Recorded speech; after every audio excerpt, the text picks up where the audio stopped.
presented by Unique Films. DJ Vikram Raj बकतपुर Chowk Motipur.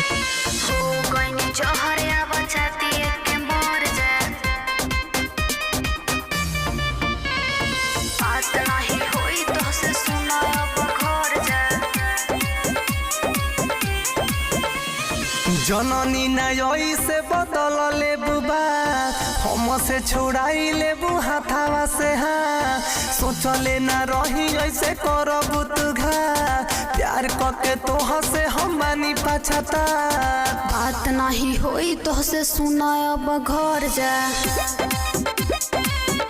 DJ Vikram Kumar चाटिए के मर जा।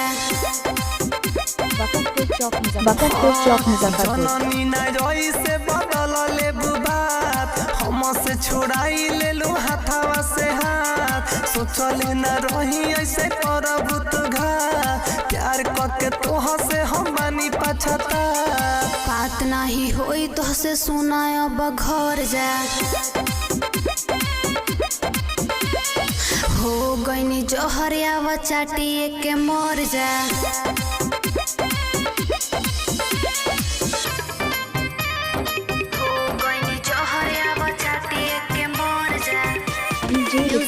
डीजे विक्रम राज बात नहीं होई तो से सुनायब घर जा। जायब तोहर जरूरत नहीं के का बैठल बाड़ा हाथे माथा धोई के हमारे पे एक दिन तू मरत रहू हो जानू सोना बाबू हमके कहत रहू हो बात नहीं होई तो से सुनायब घर जा। हो गईनी जहरा चाटिए के मर जा।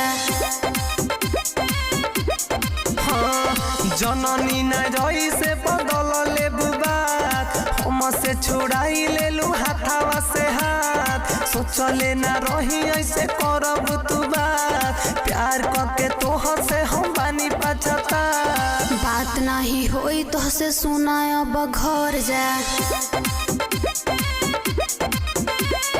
हो गईनी जहरिया चाटिए के मर जा। डीजे विक्रम कुमार चाटिए के मर जा। Music by AB Gupta. बात नहीं होई तो से सुनायब घर जा। बकतपुर चौक मोतीपुर। सुनो टुनटुन यादो हम तो हार ना होखे पागल होई जइबा भले के तनो रुके सोचले ना रही ऐसे करबू तिहू रहू पर कासावा के जिंदगी तू बात नहीं होई तो से सुनायब घर जा। हो गईनी जहरिया चाटिए के मर जा।